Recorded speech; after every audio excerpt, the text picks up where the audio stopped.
Good morning class 5th. This will be your third lecture of chapter 12 on page number 97. अब हम पढ़ेंगे बेटा energy के बारे में, और जिसके बारे में हम थोड़ा सा पढ़ भी चुके थे।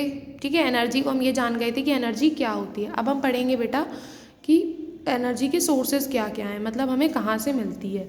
तो सोर्सेज के बेसिस पर, या हम कहेंगे कि जो आपकी एनर्जी है उसको बेसिकली दो क्लासेस में कैटेगराइज किया गया है, रिन्यूएबल एनर्जी और नॉन रिन्यूएबल एनर्जी। रिन्यूएबल वो होती है जो कभी ख़त्म नहीं होती है, जिसको हम दोबारा से रिक्रिएट हम कर सकते हैं। नॉन रिन्यूएबल जो ख़त्म हो गई तो हो गई, फिर उसे हमें दोबारा ऑब्टेन करने में या तो हम नहीं कर पाएंगे, और करेंगे तो हमको थाउजेंड्स ऑफ ईयर्स लगभग लग जाएंगे।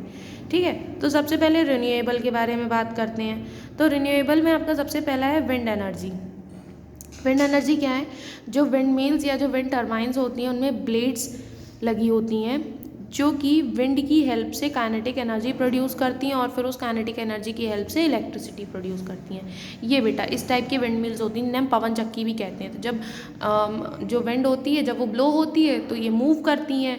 जब मूव करती हैं तो मोशन की वजह से, मूवमेंट की वजह से जो एनर्जी पजेस होती है उसे हम काइनेटिक एनर्जी कहते हैं, और फिर उसी काइनेटिक एनर्जी की हेल्प से इलेक्ट्रिकल एनर्जी मतलब इलेक्ट्रिसिटी प्रोड्यूस की जाती है।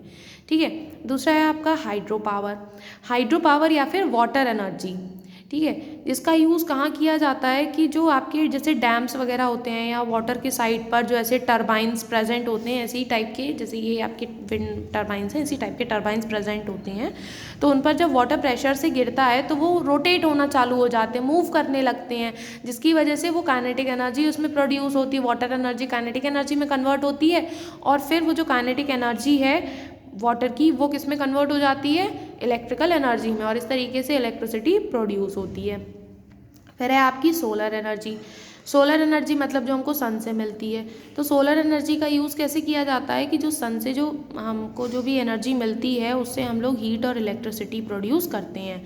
ठीक है, उसका सोर्स सन है। तो जनरली ऐसे सोलर पैनल्स और सोलर कुकर्स वगैरह होते हैं जो सन एनर्जी का यूज़, मतलब जो सोलर एनर्जी उसका यूज़ करवा पाते हैं।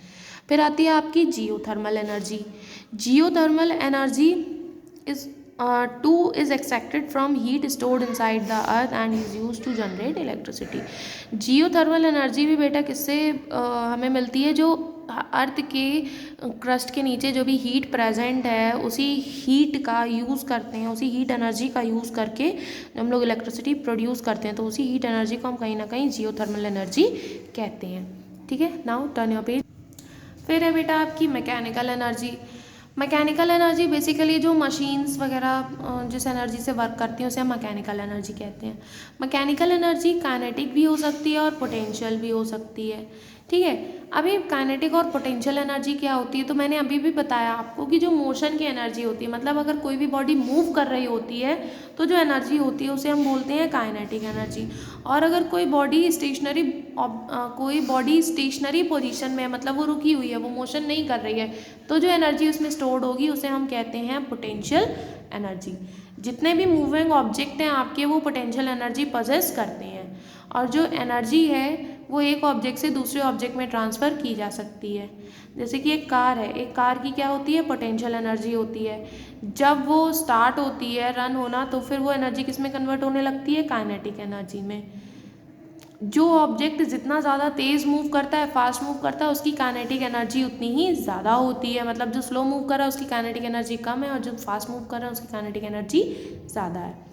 ठीक है, तो आज के लिए इतना ही। आगे हम लोग हीट एनर्जी के बारे में नेक्स्ट लेक्चर में डिस्कस करेंगे। ओके, अभी आपको जितना पढ़ाया गया है उतना आप अपने होमवर्क में रीड करेंगे। Okay, thank you class.